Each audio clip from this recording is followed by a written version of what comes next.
Hello दोस्तों, कैसे आप सब? केम छो? आप सभी का स्वागत करती हूँ मैं Sanam Patel. Praise the lord. चलिए शुरू करते हैं हमारी आत्मिक जर्नी सकारात्मक बातों के साथ। आज हम बात करेंगे the fruits of the spirit, जो पवित्र आत्मा के फल है। क्या ये ऐसे फल हैं जिसे हम देख सकते हैं?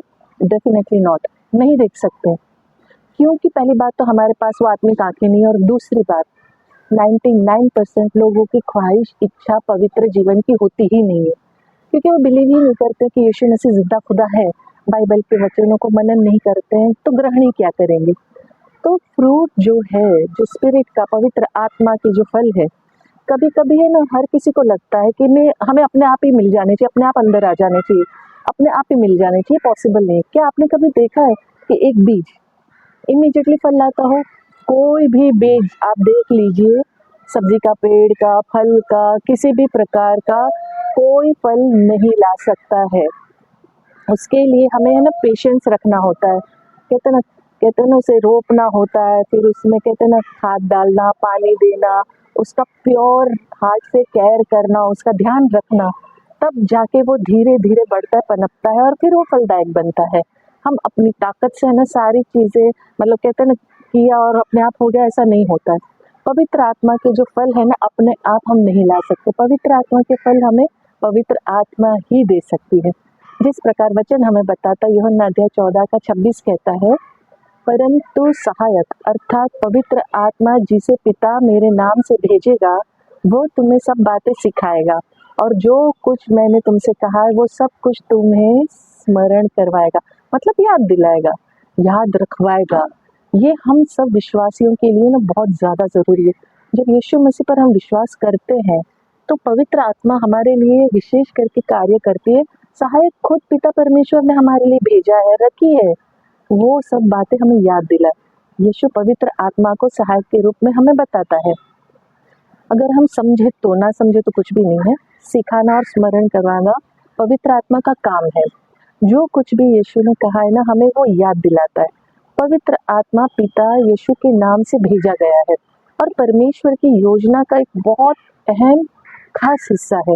अगर संक्षिप्त में कहें ना, तो यीशु के वचनों पर टिके रहना और परमेश्वर की इच्छा को पूरी करने का एक माध्यम, एक जरिया, मतलब बहुत ज़्यादा ज़रूरी है एक्चुअली। पवित्र आत्मा को हमारे लिए भेजा गया है। हमें है ना बहुत ज़रूरत है हमारे जीवन में, हर एक क्षेत्र में, हर बातें हमारे जीवन में सिखाती है वो। सबसे पहली बात वो सिखाती है हमें लव, प्रेम, सेल्फलेस लव, मतलब अनकंडीशनल लव। हम निर्णय लेते हैं, कहते हैं ना, नम्र बनेंगे, बलिदान देंगे, माफ करेंगे। यीशु को अगर हम फोकस करते, ध्यान केंद्रित करते, तो यीशु का जीवन क्या था? एग्जैक्टली यीशु प्रेम करते थे सबसे। फोर्स नहीं किया गया था कि तुम्हें प्रेम करना है।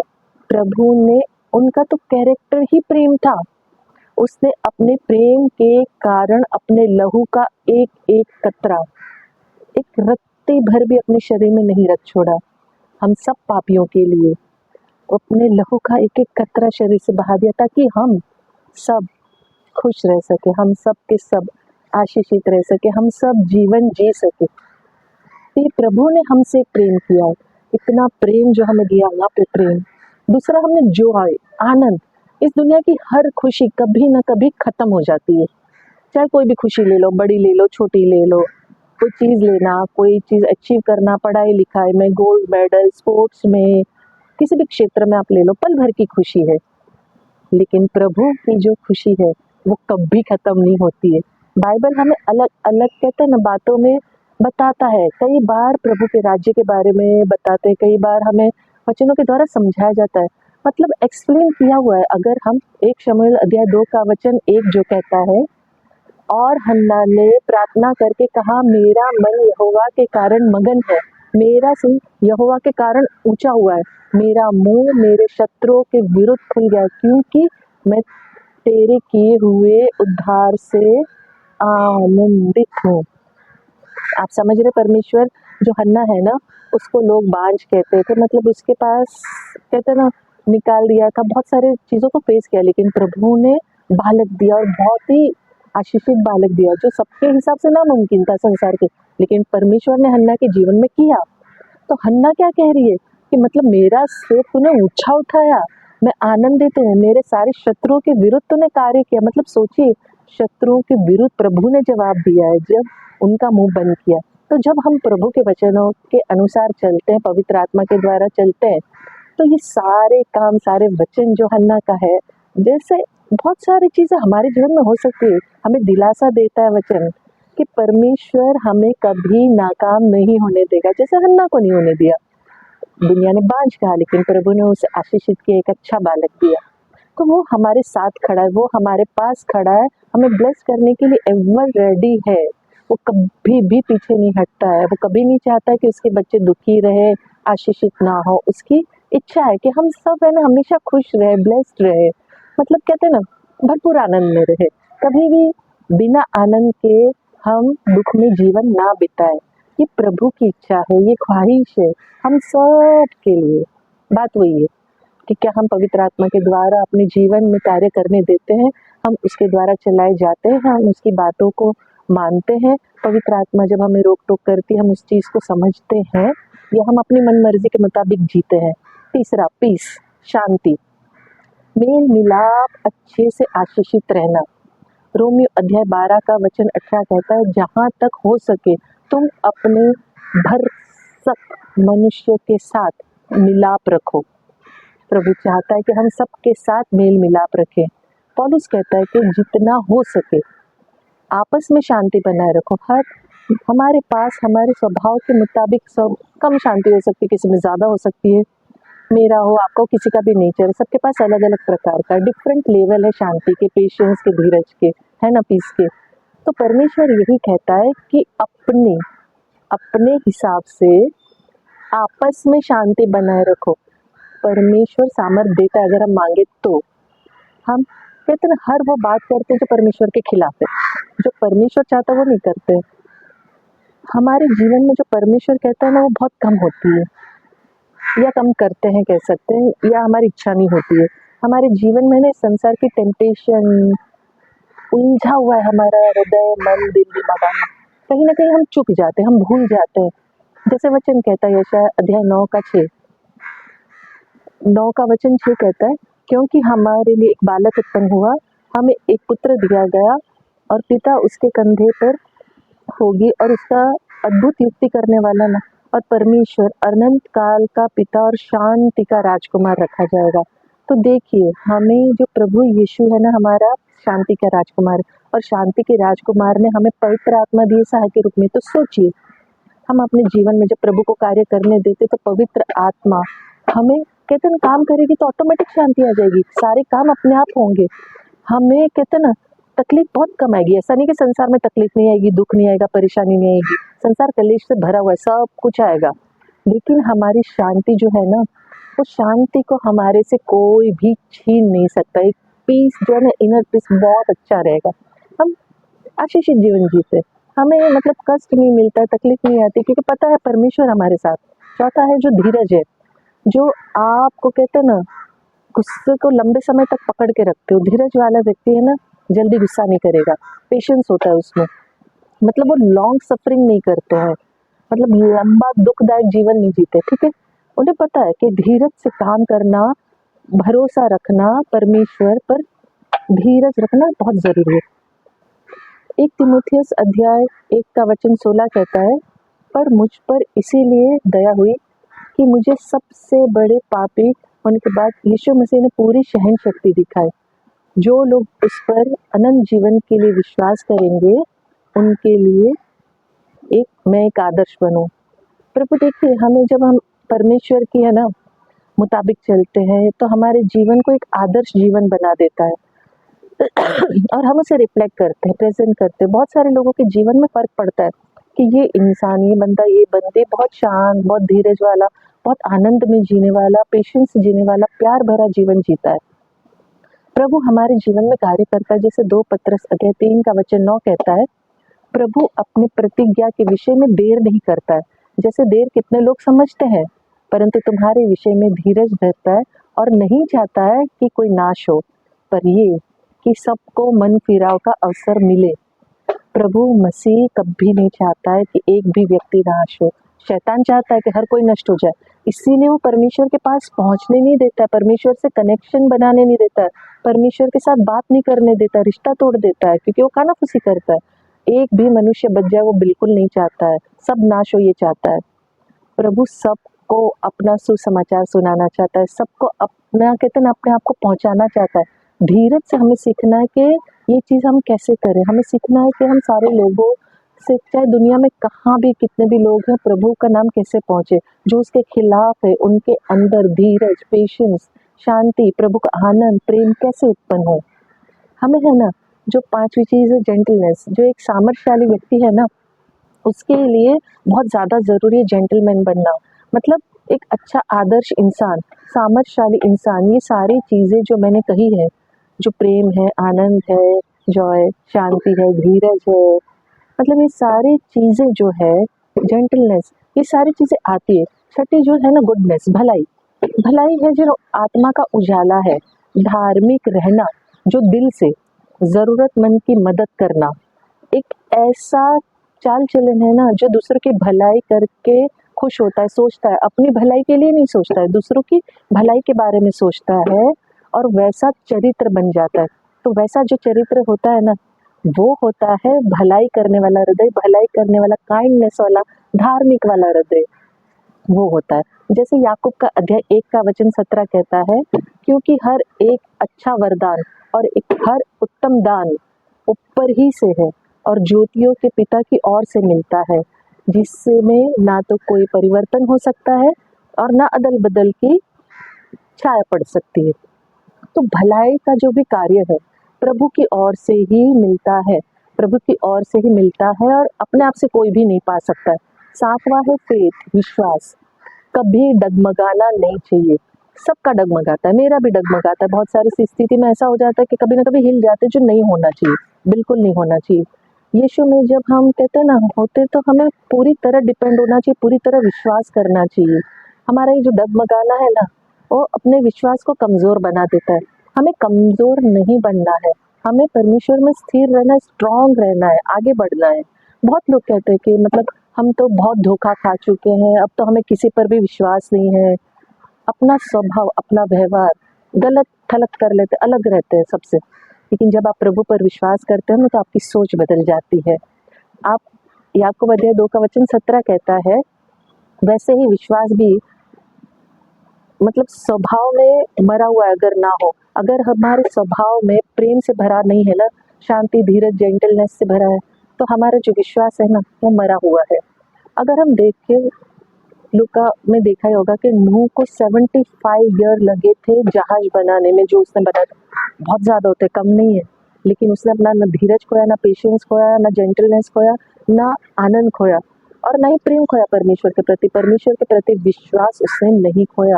उसने पूरी तरह भरपूर तरीके से विश्वास किया, जो प्रभु ने कहा वो सही कहा है।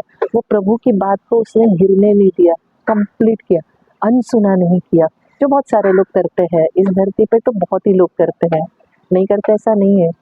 प्रभु ने देखिए 75 ईयर तक कंटिन्यू नूह से बात की है और नूह ने सुना है। तो ये होता है विश्वास। और जो 8वां है ना कोमलता है।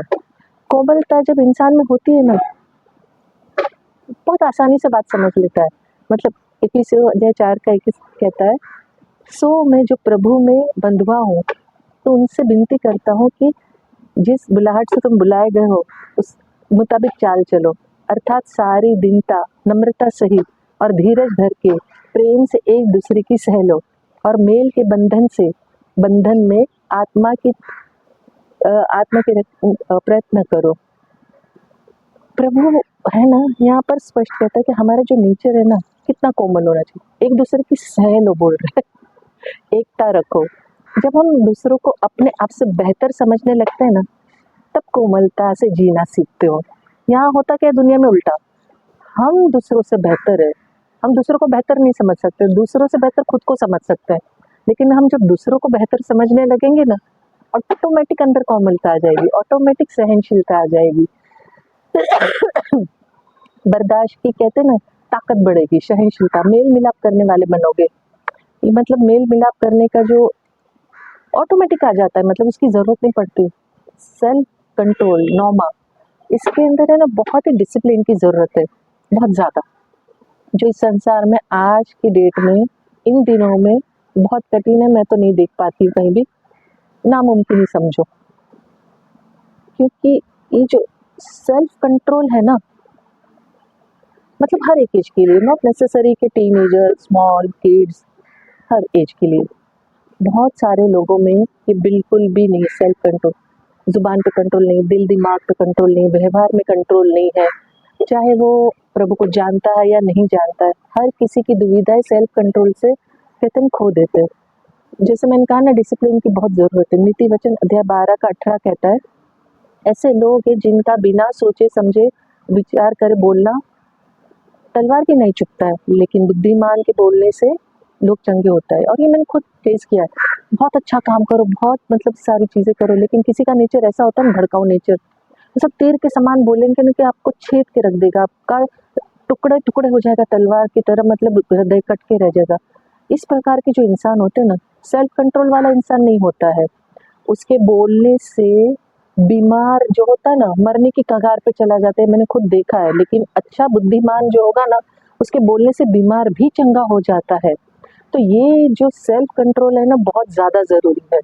उससे मतलब कितना दर्द होता है ना, जब कोई बोलता है तलवार की नोक, छुरी लगती है तो कैसा दर्द होता है, सोचे तो तलवार, तलवार की नई जो लगती है शब्द, वो तलवार के दर्द के बराबर है। ये सिखाती बाइबल।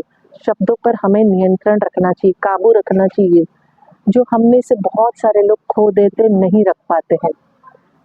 मतलब कुछ भी कभी भी कहीं भी किसी से भी बोल देते, ना रिश्तों का लिहाज ना इज्जत, जिससे तकलीफों का सामना खुद भी करते हैं और सामने वाले को भी दर्द और कष्ट में डाल देते हैं, जो नहीं होना चाहिए।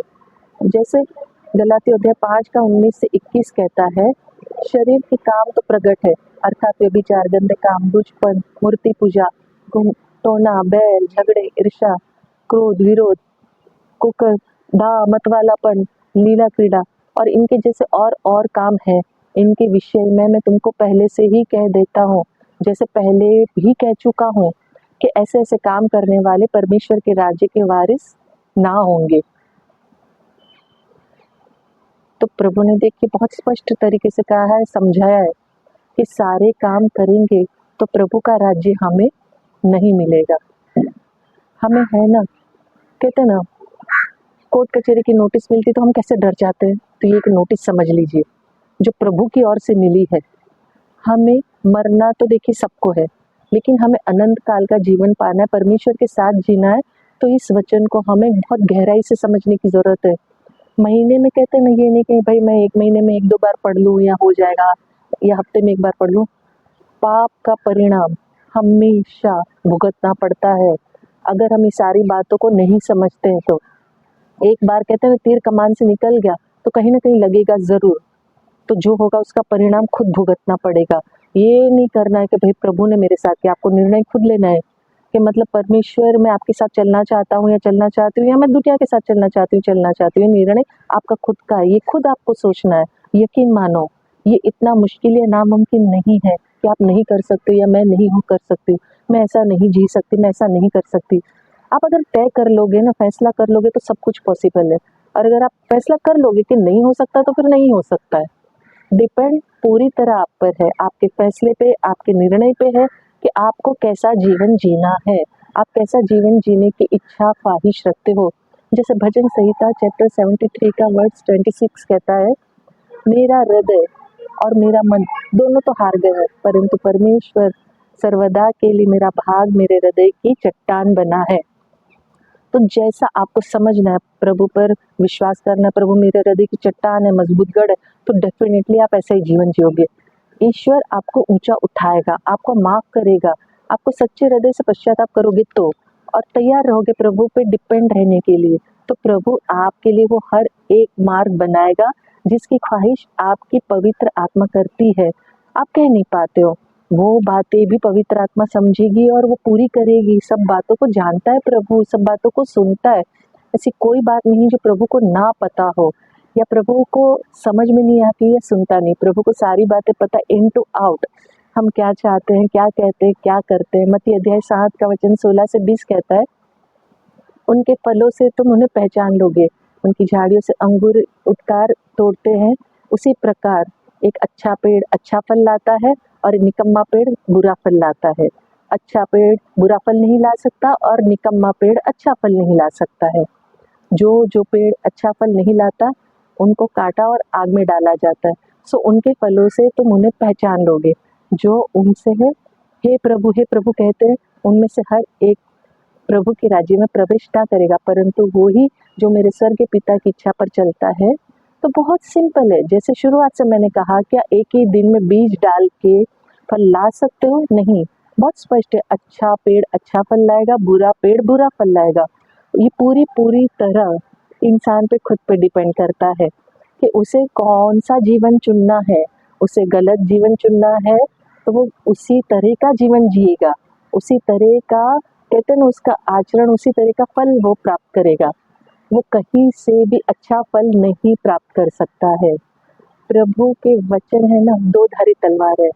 बहुत बार मैं ये कह चुकी हूँ, बार बार कहती हूँ कि जो कहता है प्रभु परमेश्वर वो वही करता है। प्रकाशित वाक्य अध्याय 2 का वचन 4-5 कहता है कि मुझे तेरे विरुद्ध ये कहना है कि मैं पहला सब छोड़ दिया है, तो चेक कर कि तू कहाँ से मेरा है, मन फिरा, पहले के समान काम कर।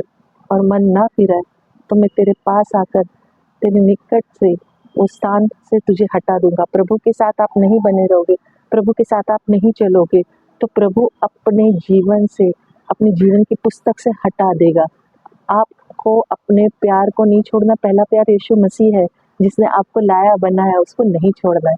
यीशु मसीह है ना, उसे ना छोड़ो। शैतान यही चाहता है कि हम प्रभु से दूर हो जाए, उसके साथ बने नहीं, उसका रिश्ता ना रहे हमारे साथ, हम नाश हो जाए।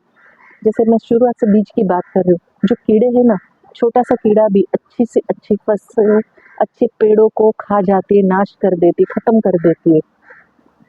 किसान को ये बात अच्छे से समझ आती है। तो हमें पवित्र आत्मा से, जो केयरिंग से अपनी फसल को, अपने चरित्र को, अपने कैरेक्टर को ध्यान देना है। अगर हम जरा सा भी चूक जाएंगे तो फसल बर्बाद हो जाएगी, नष्ट हो जाएगी। अगर हम, कहते हैं ना, बुराई का एक कोना भी छोड़ देते हैं ना, तो हम खत्म हो जाते हैं, नष्ट हो जाते हैं, शैतान उस पर कार्य करता, हावी हो जाता है। अगर हम यीशु में हैं तो बुराई से हम दूर रहेंगे, अगर यीशु में नहीं है तो बुराई से जुड़े रहेंगे। हमें ये सारे आत्मा के फल को पाना है तो रोज हमें आज्ञाकारिता में रहना है, अधीनता में रहना जरूरी है। जो चीज आपको आपके जीवन में बदलने की जरूरत है उसे बदलो, परमेश्वर से मांगो, सामर्थ मांगो। प्रभु सामर्थशाली है, वो हमें हर एक सामर्थ से भरता है, लेकिन हम मांगते नहीं है। क्या हम मांगते हैं? क्या हमें मांगने की जरूरत है? हम मांगेंगे तभी तो पाएंगे ना, बिना मांगे कैसे मिल सकता है? तो हमें मांगना है प्रभु से कि प्रभु मुझे चाहिए, प्रभु मुझे ज्ञान दे, मुझे समझना है, क्योंकि परमेश्वर ही है जिसने अपनी सो इच्छा निमित्त तुम्हारे अंदर इच्छा, काम और दोनों बातों के करने का प्रभाव डाला है। हम मांगेंगे तो ये सारी चीजें होंगी। ये अपने हाथ में है कि हम चाहते क्या है। हम हमारे जीवन में अच्छा फल चाहते हैं या हमारा चुनाव है कि बुरा फल चाहते हैं, वो भी हमारा चुनाव है। टोटली चुनाव हमारे हाथ में। प्रभु ने फ्रीडम दिया हुआ है कि हमें फलवंत बनना है या फल रहित रहना है। कहते हैं सहायक के रूप में जो हमें प्रभु ने दिया है पवित्र आत्मा, उसको हमें इस्तेमाल करना है, मार्गदर्शन करे हमारा, या फिर हम उसको छोड़ के अपने मन मुताबिक चले, हम दुनिया के हिसाब से चले। पूरी तरह हमारे ऊपर है, हमारे हाथों में, फैसला हमारे हाथों में है। हमें है ना, कोई भी किसी भी चीज में ना समझा सकता है, ना कोई कुछ बता सकता है। अब जैसे देखिए, मेरे पीछे देखिए, ढेर सारे पेड़ आपको दिखेंगे, नीम के और बहुत सारी चीजों के हैं। अगर हम नीम के पेड़ से चाहें कि नीम का पेड़ पेड़ एप्पल लाए, आम लाए, अंगूर लाए, अंजीर लाए, पॉसिबल है? नहीं पॉसिबल है। नीम का पेड़, नीम का ही जो बीज है वो ही आएंगे। नीम के अपने गुण हैं, उसके अपने फल हैं। उसी प्रकार ये मेरे सादा सीधा उदाहरण आप देख सकते हैं। तो ये हम जो बो रहे हैं, हम उसी फल को पाएंगे। हम बुराई को बोएंगे तो बुराई को पाएंगे, हम क्रोध को बोएंगे तो क्रोध को पाएंगे, हम ईर्ष्या को बोएंगे तो ईर्ष्या को पाएंगे, हम लालच को बोएंगे तो लालच को पाएंगे। और ये सारी चीजें प्रभु के साथ जुड़ी हुई नहीं है। तो हमें पवित्र आत्मा की जो फल है, नम्रता, प्रेम, दया, स्थिरता, कृपा, जेंटलनेस, काइंडनेस, ये सारी चीज़ों को हमें रोकना है, तो वो चीज़ें हमारे अंदर उत्पन्न होगी और पवित्र आत्मा को हमारे जीवन में कार्य करने देना है। तभी हमारा जीवन फलवंत होगा और हम अच्छे फल लाने वाले व्यक्ति बनेंगे। और आखिर में जैसे मैं अंत में कहती हूँ, मैं दिल से चाहती हूँ कि आप खुश रहें, अपनों को खुश रखें और हमेशा मुस्कुराते रहें। शालोम, शांति और सलाम आपके नाम।